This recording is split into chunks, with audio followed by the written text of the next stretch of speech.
Hello, hockey fans. Chris Terrell here to bring you another DFS NHL video. Before we do that, I want to tell you where you can find my content. I do an NHL cheat sheet, so you can come over to patreon.com/Jagerbombs. First of all, $5 per sport, $10 for all sports. That's American, $7 Canadian for one sport, or $13.50 Canadian gets you all sports. So I cover a range of sports. NHL, college basketball, League of Legends is currently on hold. It'll be back shortly. PGA for full tournament as well as the showdowns. Soccer, we cover EPL. We used to cover MLS. It's kind of on hold right now. We cover the UCL and a little bit of the FA Cup. UFC, baseball will be back in March. NBA is going on right now. College football's over for the season. NFL, we've got the Super Bowl left. That's about it for NFL until next season. NASCAR is back in 2 weeks. So there's a lot going on. You can grab my sheets there. It also gives you access to my Slack channel as well. A lot of content in there. I cover prize picks in there as well. I do skeleton lineups. I do pretty much up to the minute updates on news for pretty much every single sport that I cover. You can also go over to DFSR.com. I work for them as well. We have an excellent product over here. So first of all, if you come down and you get the basic package, which is $14.95 a month, that's going to get you the stats for every single sport, for the season, by game stats for players. You're going to get my DFS cheat sheets. You're going to get access to the chat room and all of our articles. For $29.95 a month, you're going to get our projections and lineup optimizer on top of everything that you've got here. We're going to talk about that optimizer here in a minute. On the NHL side, we currently cover NHL, MLB, NFL, and PGA. So grab one of those plans, get in, grab my cheat sheet, and let's win some money with DFS NHL. Let's jump into the huge slate for tonight. We've got 14 games. The schedule this week where they have 1 or 2 games and then 13 or 14, then 1 or 2, then 13 or 14 is kind of annoying from a DFS perspective. But from watching hockey when you got multiple TVs, it is absolutely awesome. Pretty pumped up. I even found my Jaeger bombs or Jägermeister jersey in the closet. Thought I'd put that on today. So looking at some of the games here, we got a lot of games at 5.5. Now this is something new. Like I remember talking about this a lot last year, where the over/unders were we'd only see on a slate like this maybe, or we'd only see 1 or 2 possibly games with a 5.5 total. So there's a little bit lower scoring in some of these adjusted divisions this year so far. So pay attention to that. We do have, I think, 6 games with a 5.5 total. We've got another 4 or 5 with a 6 total, and 2 the late games both have 6.5 totals. Those are going to be some spots we're going to want to target here as well. This is where I start my day for anyone that hasn't seen any of my NHL videos yet this year. This is where I'll start. I'll look at the odds. I'll look at some of the over-unders. I'm just really trying to narrow down on a 14-game slate, maybe 3 core teams and then 2 secondary teams that I'm looking at. I'm probably going to, for cash games, which I play about 80-90% of my bankroll each night in cash games, what I'm trying to do is get 2 men on a giant slate like this. I want to spread my exposure out to 3 teams. So I'm looking for 3 2-man stacks. So those stacks can be on the same line. We're going to talk about them. A couple players coming up that are on the same even strength line, on the same power play line. That's ultimate. What I also like to do on these big slates, if I can't get that to work, is maybe take a player from line one of my top 2 teams, expected to score a lot of goals tonight, take a player from the top line and a player from the second line that skate together on the top power play line. So not only do you get exposure to the top 6 forwards on that team, you also get those 2 players that you have in your lineup are now correlated in your power play lineups as well. So this works for D-man. Generally on a slate like this, I'm going to be looking for value D-man, just simply because there is so many, and we really want to get some of these top forwards in. So that's the way I'm really looking at cash games, and that's what my videos, my picks are generally going to be geared towards. So with that, let's jump in, look at some plays for tonight. We're going to start at the goalie position. So also on here, if you're new, I've got a new ranking / model here, and I'm just looking at things like odds, shots against per 60, save percentage, high danger shots or high danger save percentage, team defense, and then the opponent's offense as well. And I'm just kind of putting some weight to that just to give me a general ranking of where to look. It has lined up very close to where I actually go with my picks anyway. So keep in mind that if you make your own copy of the sheet, you can then come into this yellow section and just change these numbers. It's going to change the rankings for you. So throughout the day, I'm going to come in here and I'm going to be confirming goalies. I've only gone through the first run here so far since I did the video. I know there's a lot of confirmed that have come in. So we'll make sure to check that as well. But digging in here, first of all, standing out is Khudobin. He's number one in my rankings. I like him a little bit better on FanDuel, but he's a little bit cheaper than Grubauer. I like him for cash games. The reason for that, Dallas is a huge favorite, minus 200, as you can see. He faces the 29th ranked defense or offense in Detroit, which is great. They've scored 2 or fewer goals in 4 of their 6 games, so it's an amazing matchup. Where I don't like him for GPP is it just the upside is limited because, first of all, Detroit only takes 25.4 shots per game so far this year. That's 28th out of 31 teams. And Dallas allows a league low 24 shots per game. Those two things combined, where he's likely only going to see 20 to 25 shots. That really limits the upside, especially if he does not get the shutout.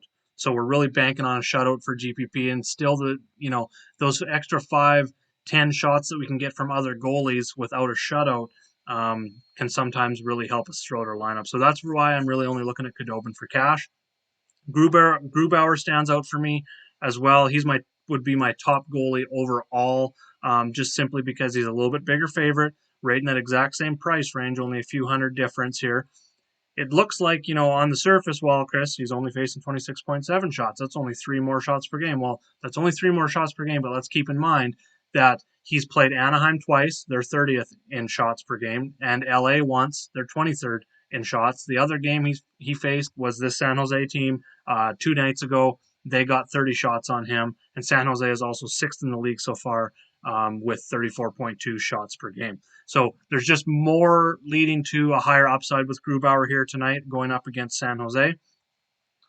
And then for GPP, I usually talk cash, but I think Braden Holtby is going to be very low owned tonight against Ottawa. Why I like him, he's been thrashed so far this year by Edmonton and Calgary. I do like the pivot again because I think he's going to be low owned. 1, he stands out in my model. 2, even though the save percentage and stuff isn't that great, 920 isn't, or sorry, 888 is terrible. He's coming in number 4 because 1, he's a favorite. I like him a little bit better on FanDuel, but what really stands out to me tonight is the matchup against Ottawa, who's lost 6 straight, scoring just 11 goals. They scored 5 in their season opener this year, and they've only scored 11 goals since, and 6 straight losses, 1.8 goals per game. And then what stands out even more is the potential upside here is Ottawa is middle of the pack with 30 shots per game, but Vancouver has allowed a league-high 36.8 shots per game. So there's just a lot of potential for upside at very low ownership here for Holtby, who's a 165 favorite. We don't usually get that with a 165 favorite, so I definitely like him as a pivot for GPP. Moving over to the center position, right at the top, we got a couple elite guys in McKinnon and McDavid.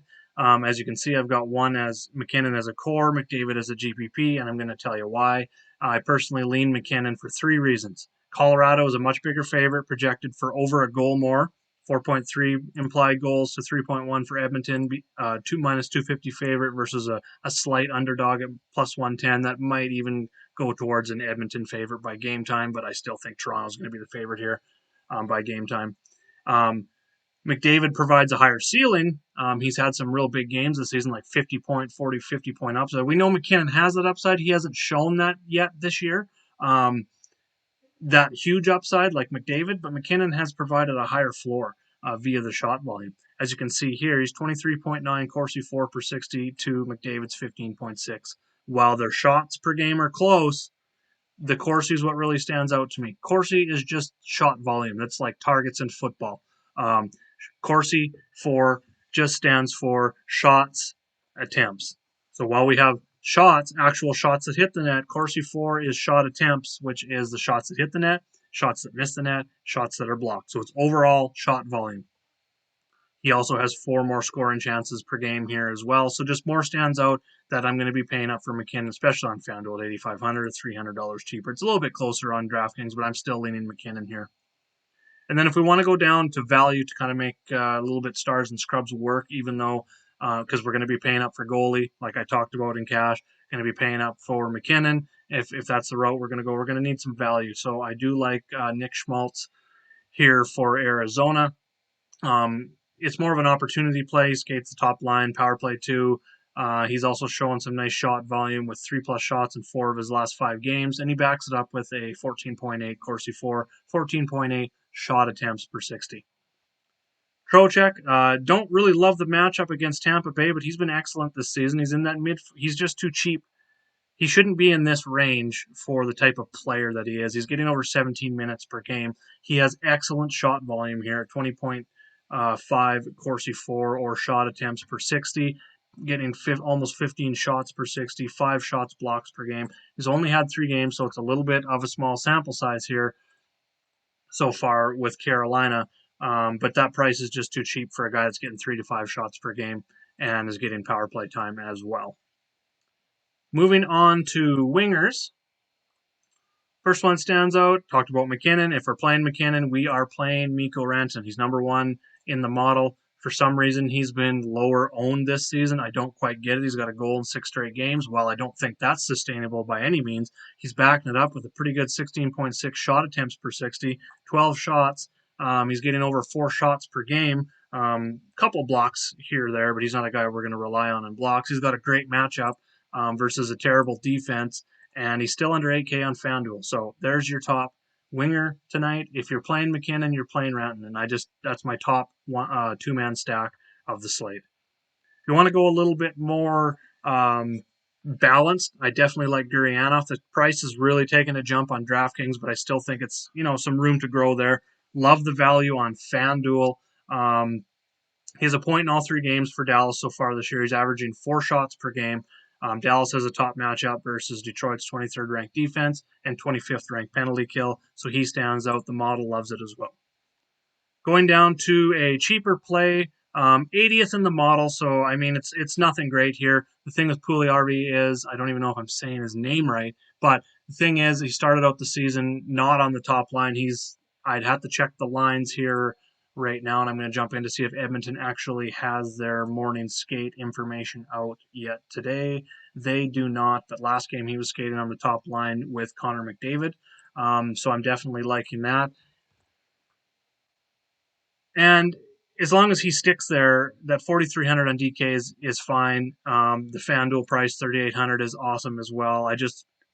If you're going with McDavid, I don't see if Puljujärvi is on his line why you would not go with him there as well, just as a cheap exposure to the line. Even if you're not going with McDavid and you're going with Rantanen and McKinnon, getting some exposure to McDavid through some of these cheaper guys like Puljujärvi, who's going to be skating on the same line. And unlike last year, Puljujärvi is now getting some power play time, albeit the second power play line, but he's still getting some power play line. The ice time is there. The power play time is getting up there. The ice time lately, it's come up. He's reached as high as 17 minutes skating on some of that top line now. The shot volume, it's backed up 17 shot attempts per 60. He's getting the high danger scoring chances, so he's getting in front of the net, getting a lot of scoring chances. Love the play as a value. Okay, so finally we'll move on to defense here. Like I said, on tonight's big slate, I'm going a little bit more balanced / punty, I guess you could say. I'm going to be starting with Alec Martinez.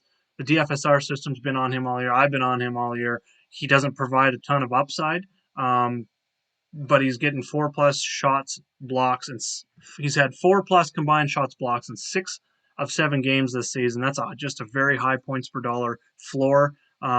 It's getting a little dicey on DK at 5,200, but at 4K on FanDuel, he's darn near a lock in cash games at 4K. That's just excellent price. Going down, I also like a couple of New York Islanders defensemen. I actually like 3, but I'm going to concentrate on 2 here tonight looking at cash games. Ryan Pulock, first of all, top pairing, top power play, over 22 minutes per game, almost 4 minutes per game on the power play, over 4 shots, blocks per game, and mostly come from the block department, but his price is just too cheap on both sides in that mid 4K range. Excellent cash play. I would lean Martinez on FanDuel and Pulock on DraftKings. That's kind of the way I'm looking at it right now. Adam Larson stands out as well on both sides, a little bit more on FanDuel. He's another shot blocking guy, doesn't get power play time. And then the other Islander I was talking about, he's riding on the first pairing right now, is Adam Pelech. Min price on FanDuel, excellent price there, 3,800 on DK. Again, no upside, not getting a lot of power play time, but the shots and blocks have just been amazing. 5+ combined shots, blocks in 5 of his 6 games this season.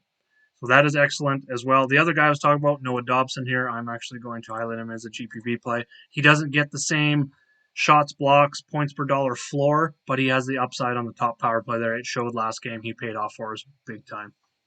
2 points in the power play already. So those are my plays. Later on in the day, you're going to see Ryan's targets filled out, as well as my other tab here with my top stacks. I'll list my top 4 stacks, 4 players from those teams with some notes as well. So make sure to check that out. You can remember, if you're not a DFSR member, not a Patreon member, you want access to this cheat sheet, make sure to get over to patreon.com. $5 per sport, $10 for all sports. DFSR, $14.95 a month minimum will get you that, or for $29.95 a month, you're going to get access to the optimizer here as well. So here's a look at it for tonight. So let's just look at FanDuel, and we're going to lock in McKinnon, and we're going to lock in Rantanen like I talked about. We're going to go with Pelech on defense. Talked about him as a cheap D-man. And I also, let's just pair him with Pulock. Actually, let's don't. Let's go just those 3 and our top goalie, Grubauer. Find him. There we go. So we're going to lock those 4 players, 4 that I just talked about in the video. We're going to run the lineup and just see what we're spitting out. I haven't done the full audits on the DFSR system yet, so bear with me. Some of these plays might not be here in a couple of hours once I start going through all the morning skate information, but it's going to be fairly close. Yeah, we get Trocheck, so that's good. Talked about him. James Neal's showing up. He's just super cheap. He jumped up to the 3rd line. He's playing top power play with Connor McDavid, so I don't mind that. We'll see. Nick Ritchie. Well, Pasternak is still out. Looks like Pasternak might be back Saturday, but for now, Nick Ritchie's still a great play under 4K. He's skating on that top power play. I believe he is on the 2nd or 3rd line. Cernik's another cheap D-man that I like. Gets some blocks, not a lot of power play time. Kind of falls in that Adam Pelech zone there as well. And then John Tavares. When looking at Toronto, Austin Matthews is clearly the highest floor play overall raw points. But Tavares is just so much cheaper if you still want to get exposure to Toronto if you still want to spend up for McKinnon, Rantanen, which obviously that works out well. So I definitely like what it's spitting out here. Keep in mind, as the season goes on here, we do have these new filters. We incorporated the player lab into this. So if you want to start looking at players, let's go into just wingers here for a second. And we'll sort by goals. So if we sort by goals, this is goals per game. So right now, Patrick Hornquist, it's a small sample size, only 3 games at 1.33 goals per game. Keep in mind, this is a small sample size, so the more games these teams start playing, the better this data is going to be for down here. So if we're targeting guys' goals, we want guys that are scoring at least 0.7 goals per game. All that is doing is just it's narrowed down to just these guys now. We can't scroll down. The player pool is narrowed down to those guys. So that's how we can use some of those. So we got goals, assists, blocks. So if you're looking for a high floor defenseman, you can definitely go to D. And we're looking for players that are going to block, 2. Let's go 2 per game. So you can see the list really narrows down. Let's go 3 blocks per game. You're down to 5 D-man. And the ones that we talked about on the video, Adam Larson and Alec Martinez do show up. So that is excellent. So that's some of the ways that we can use some of these filters. If you've got questions, you want me to cover some more stuff with the optimizer, whether it be PGA, NBA, NHL, MLB when that comes back, hit me up in the comments. Let me know. Hit me up in chat. Let me know what you want me to cover, and I will definitely do that for you guys. So that covers everything. Thanks for watching. Make sure to smash that like button, subscribe, hit the bell. You'll get notifications when all my videos come out. I've been running at a pace here lately of about 1 video per day, at least 3 or 4 per week. So I'll do more. You guys keep showing the love, keep showing the likes. I will keep hammering out these videos for you guys. Thanks a lot. Let's go get some green screens tonight. Good luck.